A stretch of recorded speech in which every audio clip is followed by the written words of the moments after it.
Hoy vamos a hablar de la gente y de la fuerza con que esa gente fue invadiendo poco a poco toda la década de los años 70. Es decir, que manifestó una extraña sobrevivencia justo en el momento en que se la trataba de sacar del medio a través de las antiartes, de los procesadores, del arte de computadores y de todos los experimentos que no contaban para nada con esa imagen. Nosotros en el programa pasado nos referimos al antihéroe pasivo y al antihéroe activo, pero en este yo quiero lisa y llanamente salir a la calle con ustedes. Salir a la calle porque realmente el personaje que vamos a presentar hoy es un personaje con pocos atractivos, es lo que podríamos llamar el hombre del común. Nosotros estamos haciendo lo mismo que hicieron los postimpresionistas y los naturalistas a fines del siglo XIX, cuando salieron a la calle al darse cuenta que ya no se podía seguir con todas las convenciones establecidas anteriormente. Este hombre del común no tiene una actividad importante, es simplemente alguien que está ahí. Podríamos decir con bastante justeza que opera por presencia. Los norteamericanos tienen una particular vocación para ocuparse de la gente común y corriente. Lo hacen de distinto modo. Milton Avery, artista entre 1893 y 1965, hace nadadores y bañistas. Richard Diebencourt, también en Estados Unidos, niña mirando el paisaje, lo pinta en 1957. Philip Perlstein, de Estados Unidos, Dos desnudos, 1964. Fairfield Porter, también de Estados Unidos, el porche, la sala, en 1964, y las gentes, como ustedes ven, completamente tranquilas y casi diríamos anodinas.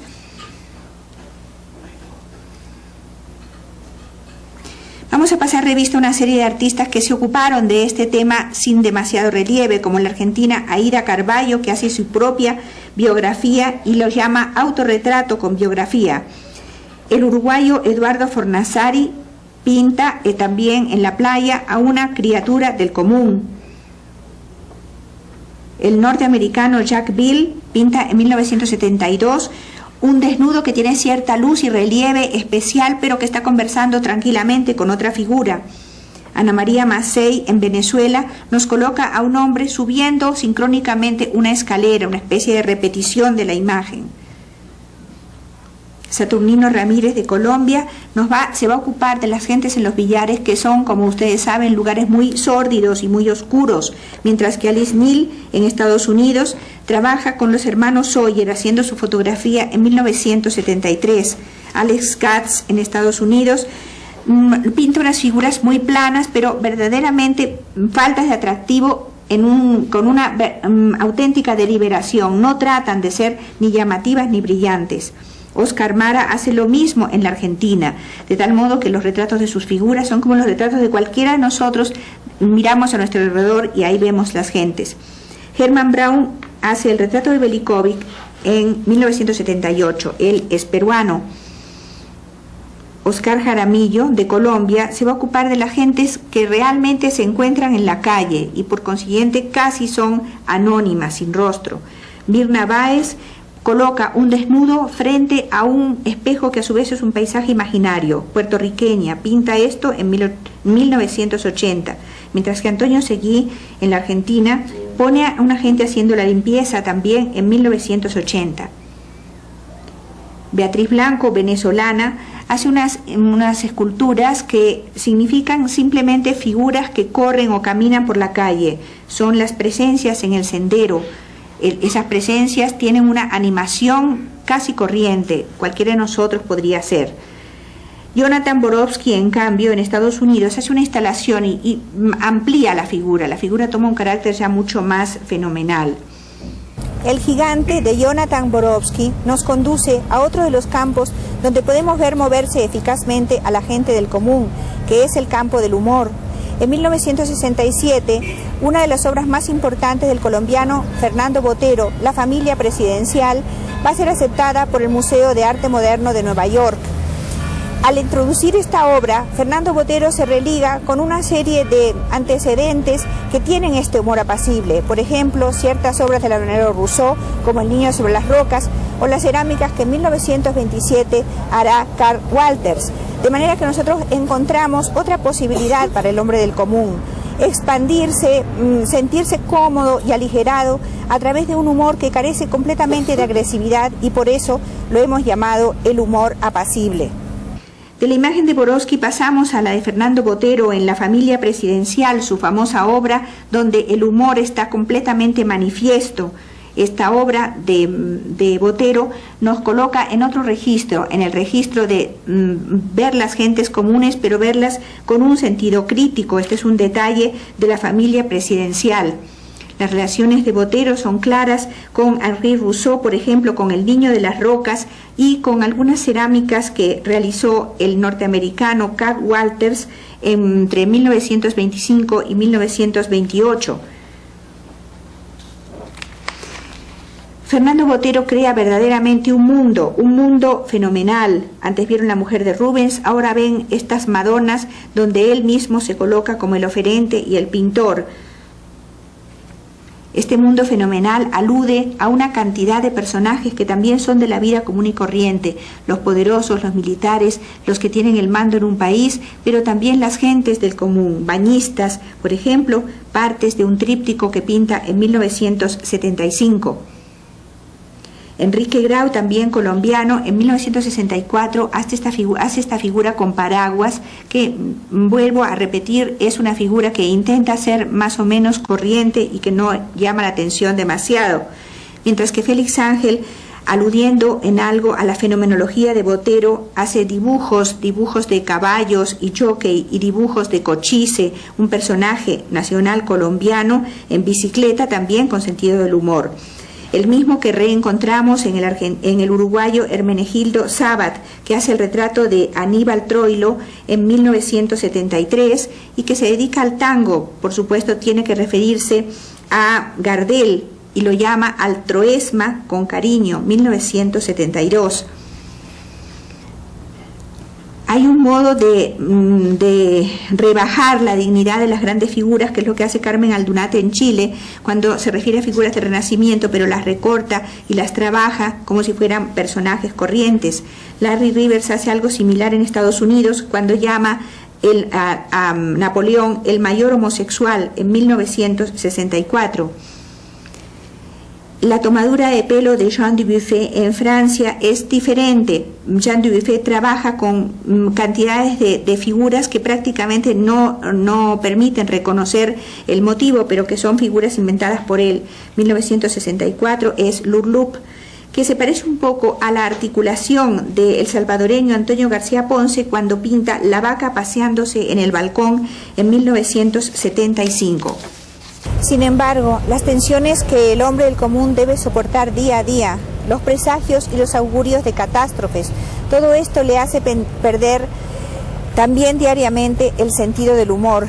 Encontramos entonces ese hombre potencialmente amenazado sin cesar, y eso se traduce también en las artes plásticas, en lenguajes elusivos, donde esas amenazas potenciales se manifiestan a través de un cierto movimiento del cuadro, movimiento que podríamos llamar una corriente de zozobra que pasa por la obra.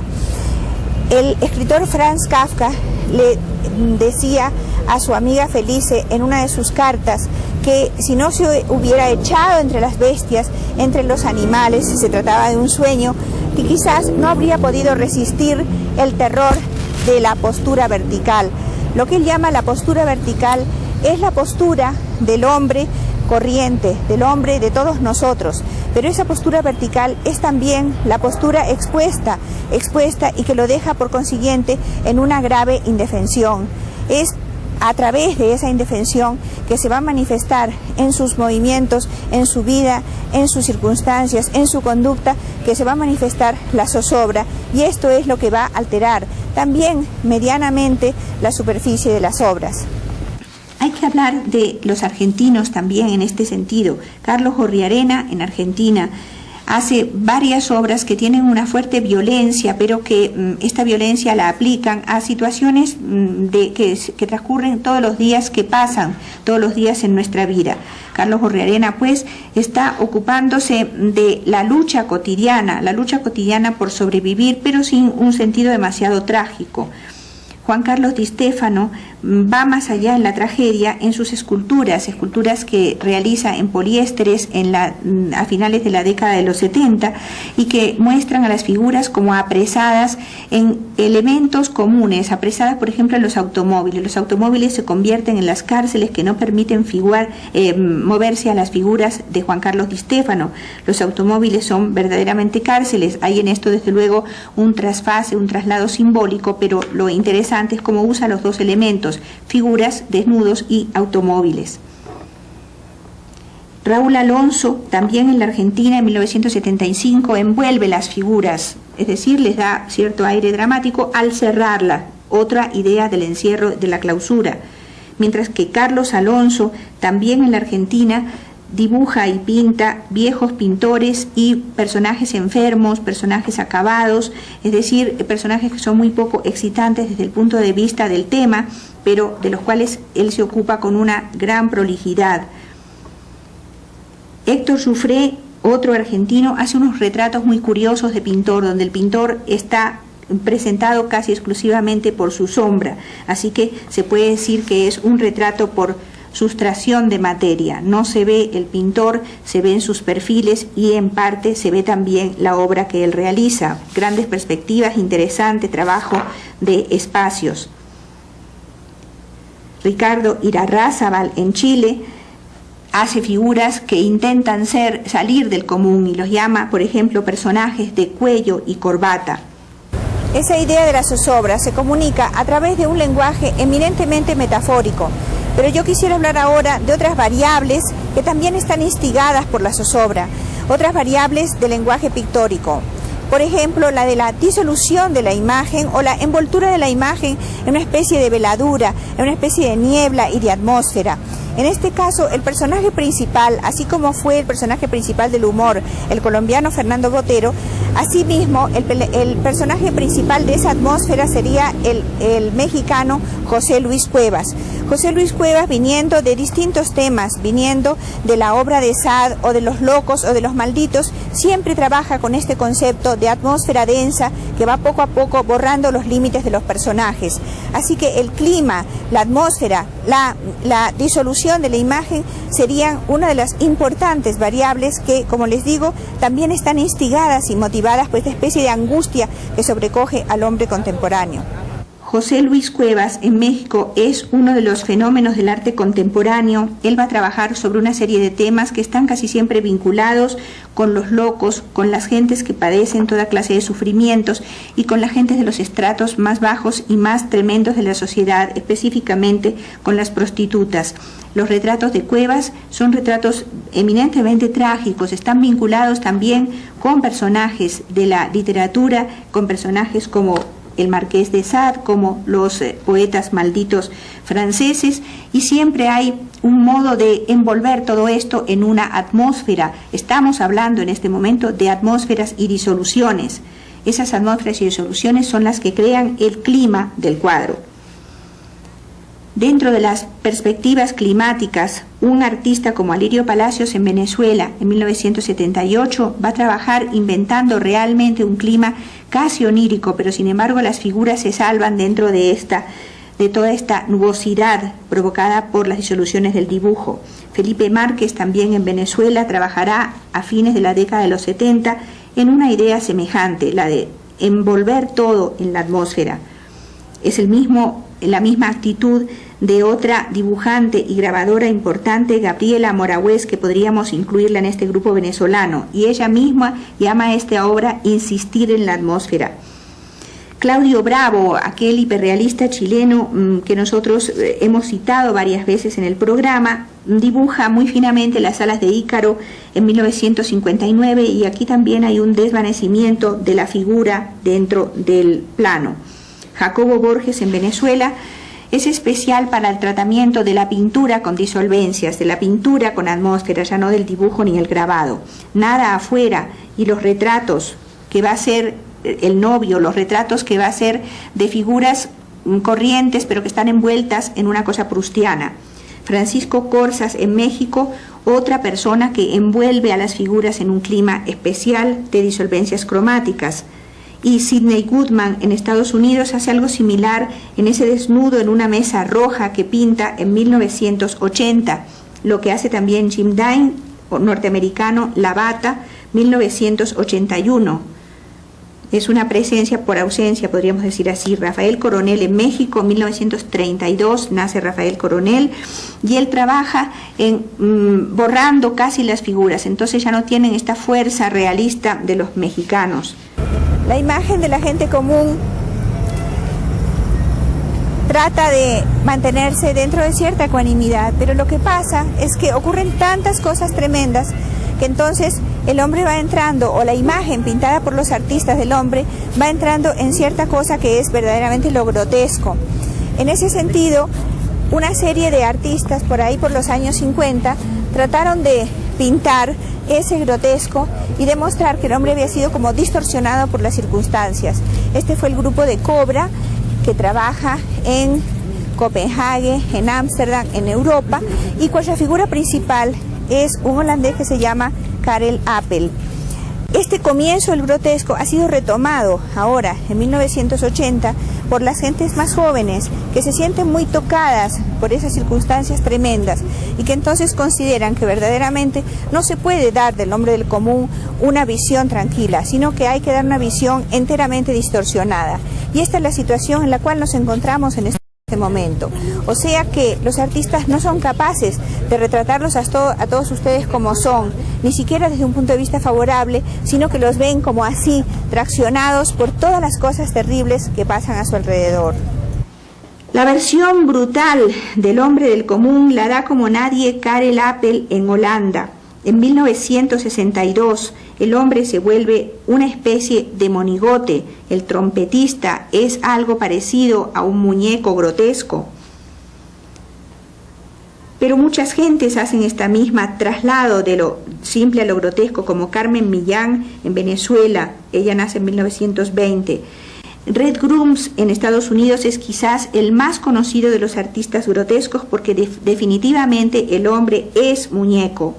Es muñeco y muñeco de papier-mâché, algo parecido a lo que hace Clara Inés Ángel en Colombia en 1981, que llega a un clima de carnaval y serpentina muy grotesco y violento.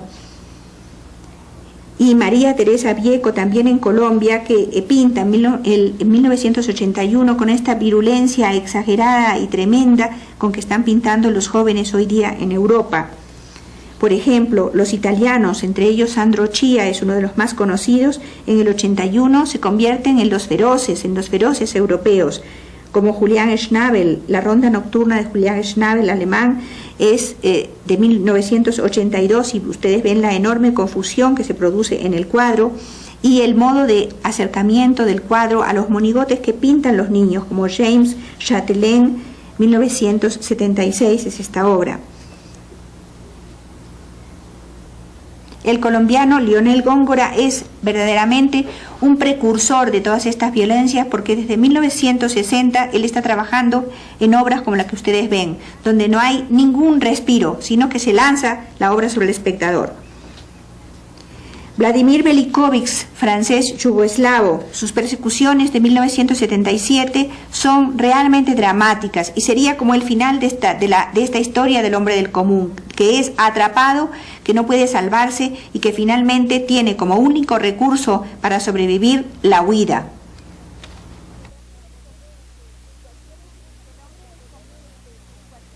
Que el hombre del común en cualquier momento y cuando menos lo espera puede ser atacado en su integridad, puede ser perseguido por las furias, lo prueba la obra de uno de los artistas más interesantes de hoy día en Francia.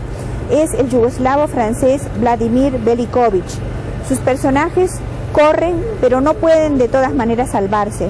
Siempre finalmente son atrapados justamente por estar en aquella posición vertical que tanto temía Franz Kafka.